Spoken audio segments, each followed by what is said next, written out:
Dracula, a vampire dark romance novel. Chapter 2. Subscribe Midnight Whispers Audiobook for more latest audiobooks. Jonathan Harker's Journal. May 5th. I must have been asleep, for certainly if I had been fully awake, I must have noticed the approach of such a remarkable place. In the gloom, the courtyard looked of considerable size, and as several dark ways led from it under great round arches, it perhaps seemed bigger than it really is. I have not yet been able to see it by daylight. When the caleche stopped, the driver jumped down and held out his hand to assist me to alight. Again, I could not but notice his prodigious strength. His hand actually seemed like a steel vise that could have crushed mine if he had chosen. Then he took out my traps and placed them on the ground beside me as I stood close to a great door, old and studded with large iron nails, and set in a projecting doorway of massive stone. I could see even in the dim light that the stone was massively carved, but that the carving had been much worn by time and weather. As I stood, the driver jumped again into his seat and shook the reins. The horses started forward and trapped and all disappeared down one of the dark openings. I stood in silence where I was, for I did not know what to do. Of bell or knocker there was no sign. Through these frowning walls and dark window openings it was not likely that my voice could penetrate. The time I waited seemed endless, and I felt doubts and fears crowding upon me. What sort of place had I come to, and among what kind of people? What sort of grim adventure was it on which I had embarked? Was this a customary incident in the life of a solicitor's clerk sent out to explain the purchase of a London estate to a foreigner? Solicitor's clerk. Mina would not like that. Solicitor, for just before leaving London, I got word that my examination was successful, and I am now a full-blown solicitor. I began to rub my eyes and pinch myself to see if I were awake. It all seemed like a horrible nightmare to me, and I expected that I should suddenly awake and find myself at home, with the dawn struggling in through the windows, as I had now and again felt in the morning after a day of overwork. But my flesh answered the pinching test, and my eyes were not to be deceived. I was indeed awake and among the Carpathians. All I could do now was to be patient and to wait the coming of the morning. Just as I had come to this conclusion, I heard a heavy step approaching behind the great door, and saw through the chinks the gleam of a coming light. Then there was the sound of rattling chains and the clanking of massive bolts drawn back. A key was turned with the loud, grating noise of long disuse, and the great door swung back. Within stood a tall old man, clean-shaven save for a long white mustache, and clad in black from head to foot, without a single speck of color about him anywhere. He held in his hand an antique silver lamp, in which the flame burned without chimney or globe of any kind, throwing long quivering shadows as it flickered in the draught of the open door. The old man motioned me in with his right hand with a courtly gesture, saying in excellent English, but with a strange intonation, "Welcome to my house. Enter freely and of your own will." He made no motion of stepping to meet me, but stood like a statue, as though his gesture of welcome had fixed him into stone. The instant, however, that I had stepped over the threshold, he moved impulsively forward, and holding out his hand grasped mine with a strength which made me wince, an effect which was not lessened by the fact that it seemed as cold as ice, more like the hand of a dead than a living man. Again he said, "Welcome to my house. Come fridi. Go safely, and leave something of the happiness you bring." The strength of the handshake was so much akin to that which I had noticed in the driver, whose face I had not seen, that for a moment I doubted if it were not the same person to whom I was speaking. So to make sure, I said interrogatively, "Count Dracula?" He bowed in a courtly way as he replied, "I am Dracula, and I bid you welcome. Mr. Harker to my house. Come in. The night air is chill, and you must need to eat and rest." As he was speaking, he put the lamp on a bracket on the wall, and stepping out, took my luggage. He had carried it in before I could forestall him. I protested, but he insisted. "Nay, sir, you're my guest. It is late, and my people are not available. Let me see to your comfort myself." He insisted on carrying my traps along the passage, and then up a great winding stair, and along another great passage, on whose stone floor our steps rang heavily. At the end of this he threw open a heavy door, and I rejoiced to see within a well-lit room in which a table was spread for supper, and on whose mighty hearth a great fire of logs, freshly replenished, flamed and flared. The Count halted, putting down my bags, closed the door, and crossing the room, opened another door, which led into a small octagonal room lit by a single lamp, and seemingly without a window of any sort. Passing through this, he opened another door and motioned me to enter. It was a welcome sight, for here was a great bedroom, well lighted and warmed with another log fire, also added to but lately, for the top logs were fresh, which sent a hollow roar up the wide chimney. The Count himself left my luggage inside and withdrew, saying, before he closed the door, "You will need, after your journey, to refresh yourself by making your toilet. I trust you will find all you wish. When you are ready, come into the other room, where you will find your supper prepared." The light and warmth and the Count's courteous welcome seemed to have dissipated all my doubts and fears. Having then reached my normal state, I discovered that I was half famished with hunger. So, making a hasty toilet, I went into the other room. I found supper already laid out. My host, who stood on one side of the great fireplace, leaning against the stonework, made a graceful wave of his hand to the table and said, "I pray you, be seated and sup how you please.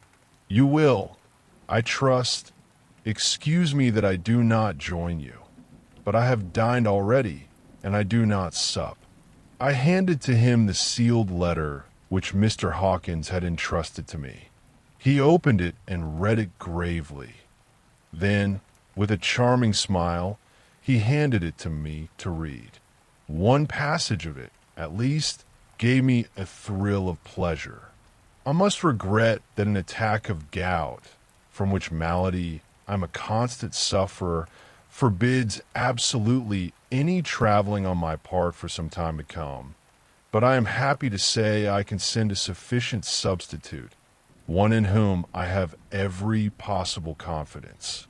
He is a young man, full of energy and talent in his own way, and of a very faithful disposition. He is discreet and silent, and has grown into manhood in my service.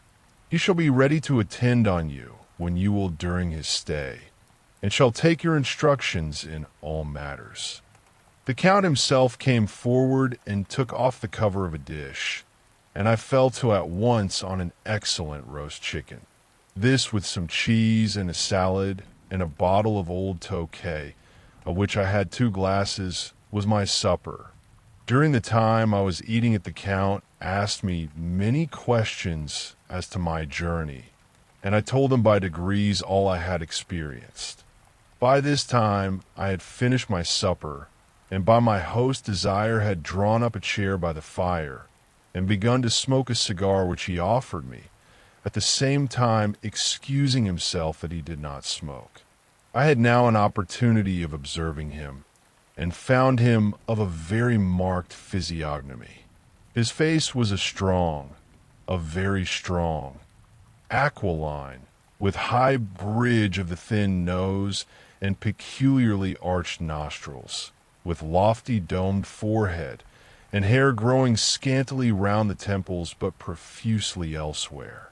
His eyebrows were very massive, almost meeting over the nose, and with bushy hair that seemed to curl in its own profusion. The mouth, so far as I could see it under the heavy mustache, was fixed and rather cruel-looking, with peculiarly sharp white teeth. These protruded over the lips, whose remarkable ruddiness showed astonishing vitality in a man of his years. For the rest, his ears were pale, and at the tops extremely pointed. The chin was broad and strong, and the cheeks firm though thin. The general effect was one of extraordinary pallor. Hitherto, I had noticed the backs of his hands as they lay on his knees in the firelight, and they had seemed rather white and fine. But seeing them now close to me, I could not but notice that they were rather coarse, broad, with squat fingers. Strange to say, there were hairs in the center of the palm. The nails were long and fine and cut to a sharp point. As the Count leaned over me and his hands touched me, I could not repress a shudder. It may have been that his breath was rank, but a horrible feeling of nausea came over me, which, do what I would, I could not conceal. The Count, evidently noticing it, drew back, and with a grim sort of smile, which showed more than he had yet done his protuberant teeth, sat himself down again on his own side of the fireplace. We were both silent for a while, and as I looked towards the window, I saw the first dim streak of the coming dawn. There seemed a strange stillness over everything. But as I listened, I heard, as if from down below in the valley, the howling of many wolves. The Count's eyes gleamed, and he said, "Listen to them, the children of the night. What music they make!"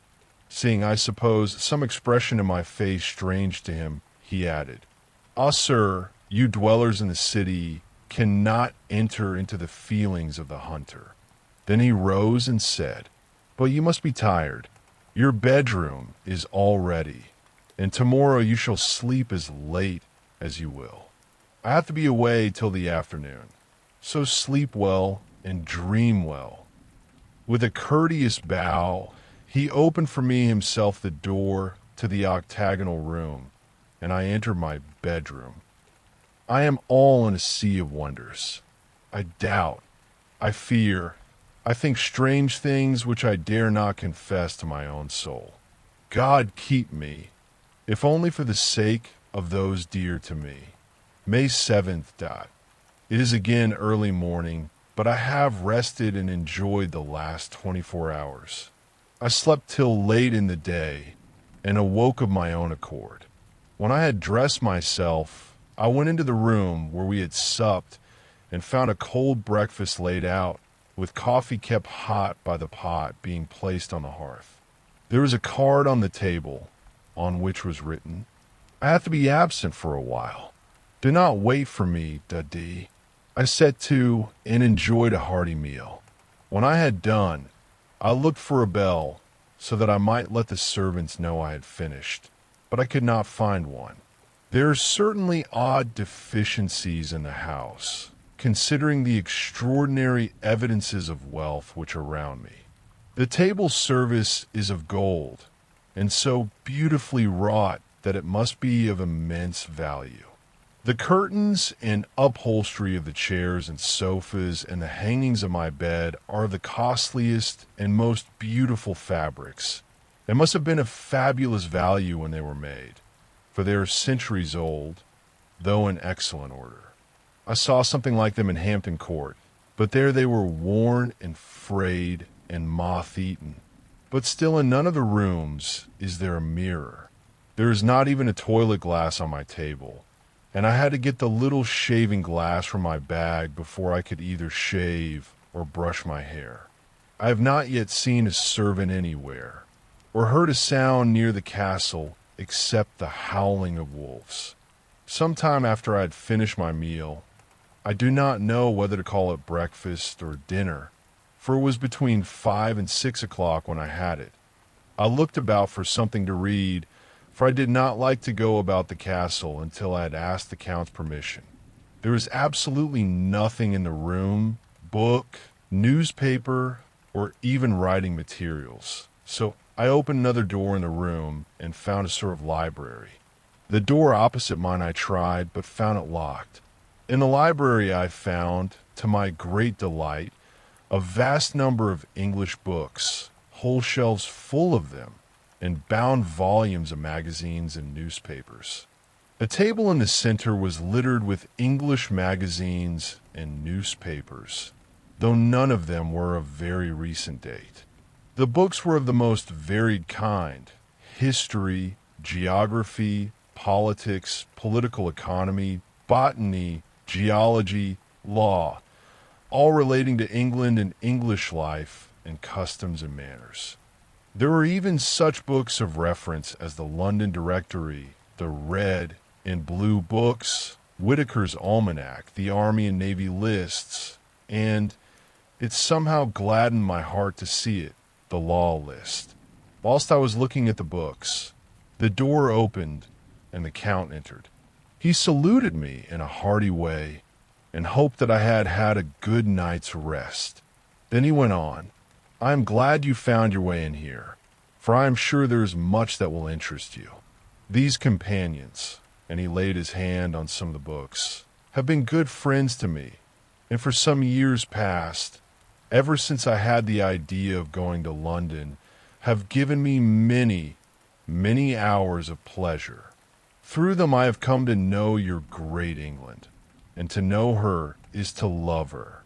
I long to go through the crowded streets of your mighty London, to be in the midst of the whirl and rush of humanity, to share its life, its change, its death, and all that makes it what it is. But alas, as yet I only know your tongue through books. To you, my friend, I look that I know it to speak. But, Count," I said, "you know and speak English thoroughly." He bowed gravely. "I thank you, my friend, for your all too flattering estimate, but yet I fear that I am but a little way on the road I would travel. True, I know the grammar and the words, but yet I know not how to speak them." "Indeed," I said, "you speak excellently." "Not so," he answered. "Well, I know that, did I move and speak in your London, none there who would not know me for a stranger. That is not enough for me. Here I am noble, I am boyar, the common people know me, and I am master. But a stranger in a strange land, he is no one. Men know him not, and to know not is to care not for. I am content if I am like the rest, so that no man stops if he see me, or pause in his speaking if he hear my words. Ha ha! A stranger! I have been so long master that I would be master still, or at least that none other should be master of me. You come to me not alone as agent of my friend Peter Hawkins of Exeter to tell me all about my new estate in London. You shall, I trust, rest here with me a while, so that by our talking I may learn the English intonation. And I would that you tell me when I make error, even of the smallest, in my speaking. I am sorry that I had to be away so long today, but you will, I know, forgive one who has so many important affairs in hand." Of course I said all I could about being willing, and asked if I might come into that room when I chose. He answered, "Yes, certainly," and added, "You may go anywhere you wish in the castle, except where the doors are locked, where of course you will not wish to go. There is reason that all things are as they are, and did you see with my eyes and know with my knowledge, you would perhaps better understand." I said I was sure of this, and then he went on, "We are in Transylvania, and Transylvania is not England. Our ways are not your ways, and there shall be to you many strange things.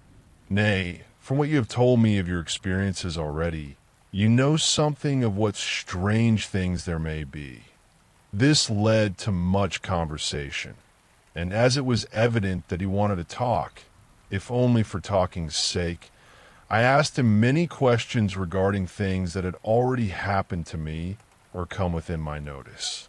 Sometimes he sheered off the subject or turned the conversation by pretending not to understand, but generally he answered all I asked most frankly. Then as time went on, and I had got somewhat bolder, I asked him of some of the strange things of the preceding night, as, for instance, why the coachman went to the places where he had seen the blue flames. He then explained to me that it was commonly believed that on a certain night of the year, last night, in fact, when all evil spirits are supposed to have unchecked sway, a blue flame is seen over any place where treasure has been concealed. That treasure has been hidden, he went on, in the region through which you came last night. There can be but little doubt, for it was the ground fought over for centuries by the Wallachian, the Saxon, and the Turk. Why, there's hardly a foot of soil in all this region that has not been enriched by the blood of men, patriots, or invaders. In old days, there were stirring times when the Austrian and the Hungarian came up in hordes, and the patriots went out to meet them.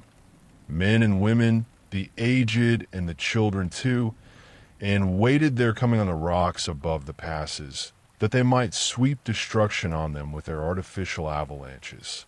When the invader was triumphant, he found but little, for whatever there was had been sheltered in the friendly soil. But how, said I, can it have remained so long undiscovered, when there is a sure index to it if men will but take the trouble to look?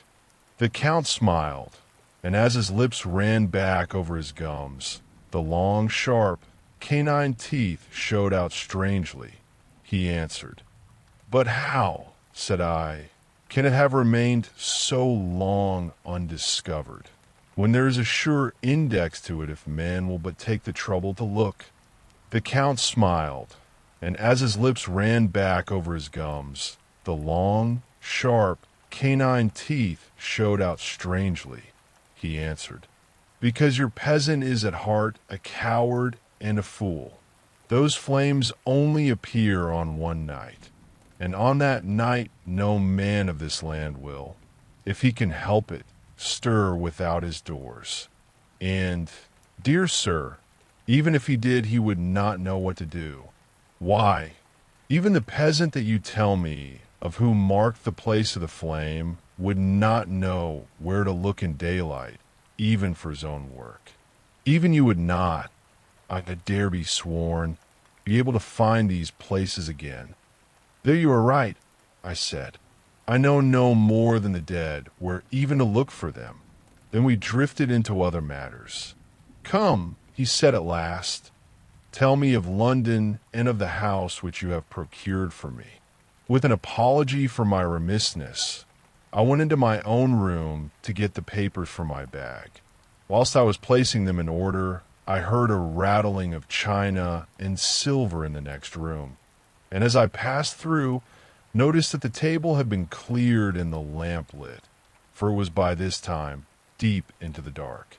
The lamps were also lit in the study or library, and I found the Count lying on the sofa, reading, of all things in the world, an English Bradshaw's Guide. When I came in, he cleared the books and papers from the table, and with him I went into plans and deeds and figures of all sorts. He was interested in everything, and asked me a myriad questions about the place and its surroundings. He clearly had studied beforehand all he could get on the subject of the neighborhood, for he evidently at the end knew very much more than I did. When I remarked this, he answered, "Well, but, my friend, is it not needful that I should?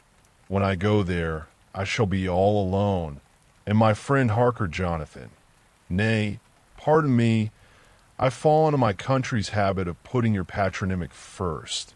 My friend Jonathan Harker will not be by my side to correct and aid me." He will be in Exeter, miles away, probably working at papers of the law with my other friend, Peter Hawkins. So, we went thoroughly into the business of the purchase of the estate at Purfleet. When I had told him the facts and got his signature to the necessary papers, and had written a letter with them ready to post to Mr. Hawkins, he began to ask me how I had come across so suitable a place. I read to him the notes which I had made at the time, and which I inscribe here. At Purfleet, on a by road, I came across just such a place as seemed to be required, and where was displayed a dilapidated notice that the place was for sale. It is surrounded by a high wall of ancient structure built of heavy stones, and has not been repaired for a large number of years. The closed gates are of heavy old oak and iron, all eaten with rust. The estate is called Carfax, no doubt a corruption of the old Cotter face, as the house is four-sided, agreeing with the cardinal points of the compass. It contains in all some 20 acres, quite surrounded by the solid stone wall above mentioned. There are many trees on it, which make it in places gloomy, and there is a deep, dark-looking pond or small lake, evidently fed by some springs, as the water is clear and flows away in a fair-sized stream. The house is very large, and of all periods back, I should say, to medieval times, for one part is of stone immensely thick, with only a few windows high up and heavily barred with iron. It looks like part of a keep, and is close to an old chapel or church.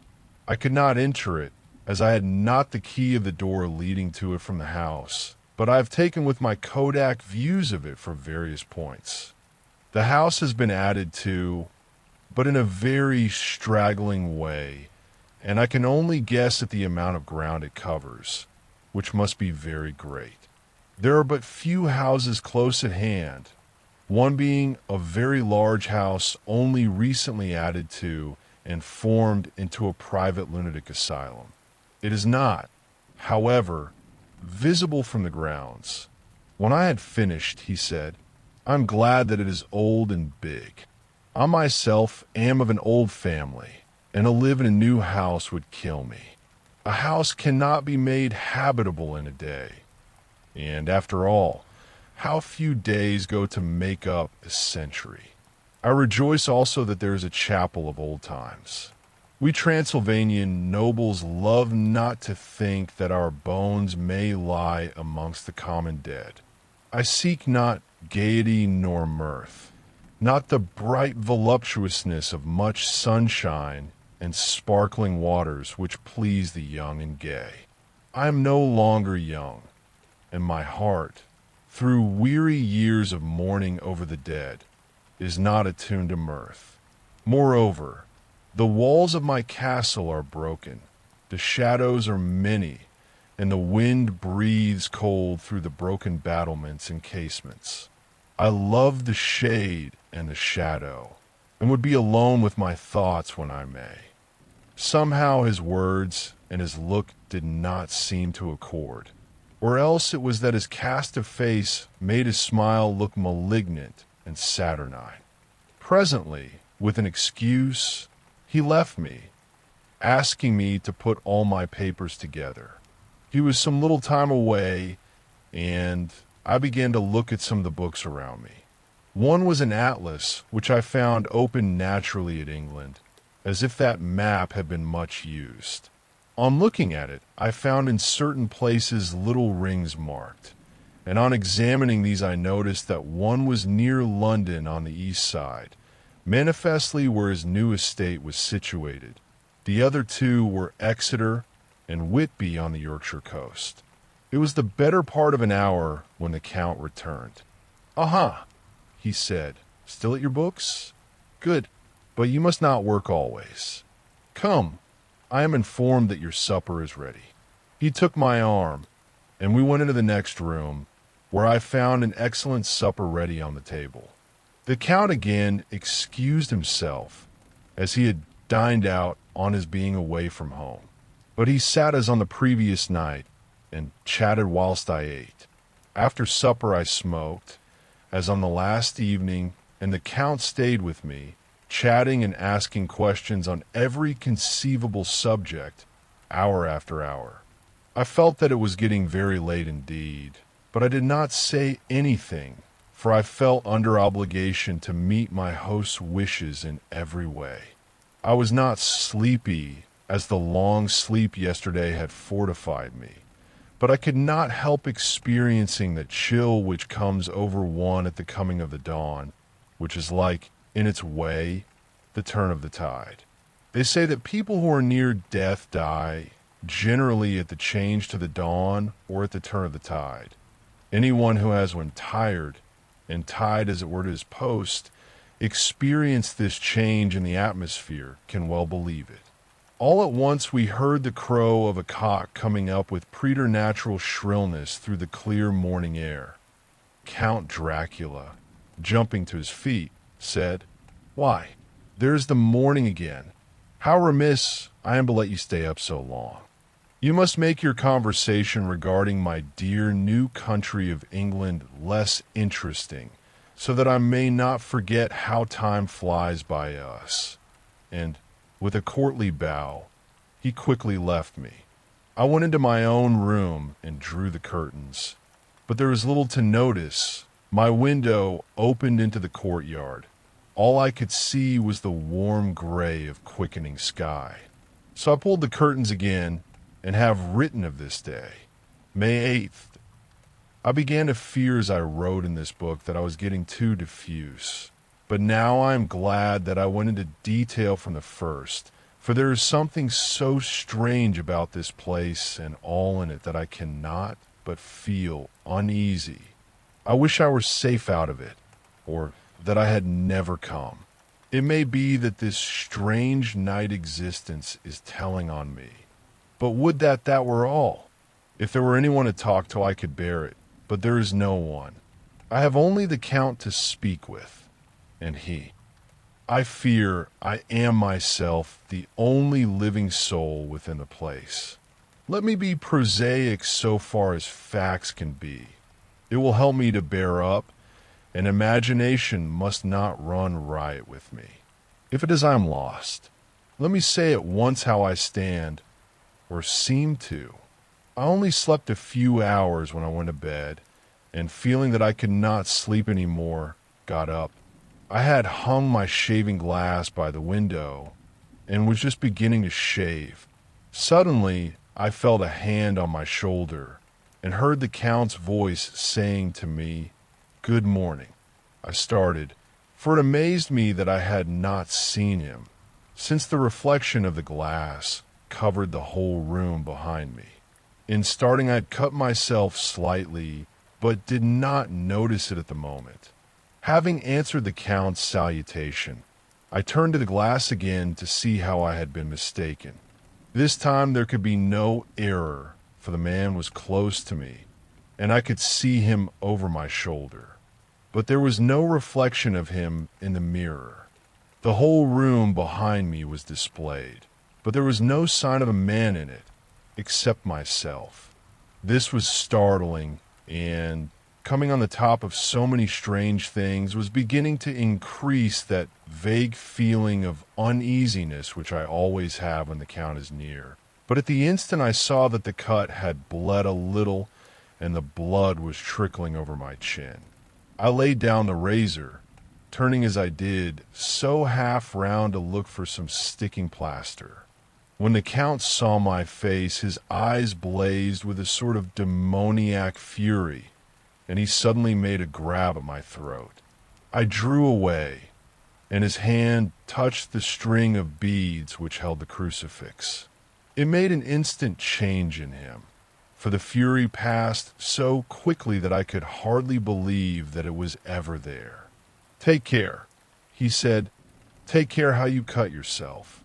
It is more dangerous than you think in this country."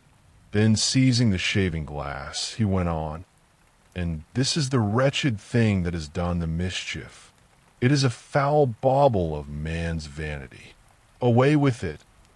and opening the heavy window with one wrench of his terrible hand, he flung out the glass, which was shattered into 1,000 pieces on the stones of the courtyard far below. Then he withdrew without a word. It is very annoying, for I do not see how I am to shave unless in my watch case or the bottom of the shaving pot, which is fortunately of metal. When I went into the dining room, breakfast was prepared, but I could not find the Count anywhere. So I breakfasted alone. It is strange that as yet I have not seen the Count eat or drink. He must be a very peculiar man. After breakfast, I did a little exploring in the castle. I went out on the stairs and found a room looking towards the south. The view was magnificent, and from where I stood, there was every opportunity of seeing it. The castle is on the very edge of a terrible precipice. A stone falling from the window would fall 1,000 feet without touching anything. As far as the eye can reach is a sea of green treetops, with occasionally a deep rift where there is a chasm. Here, and there are silver threads where the rivers wind in deep gorges through the forests. But I am not in heart to describe beauty, for when I had seen the view, I explored further. Doors, doors, doors everywhere, and all locked and bolted. In no place, save from the windows and the castle walls, is there an available exit.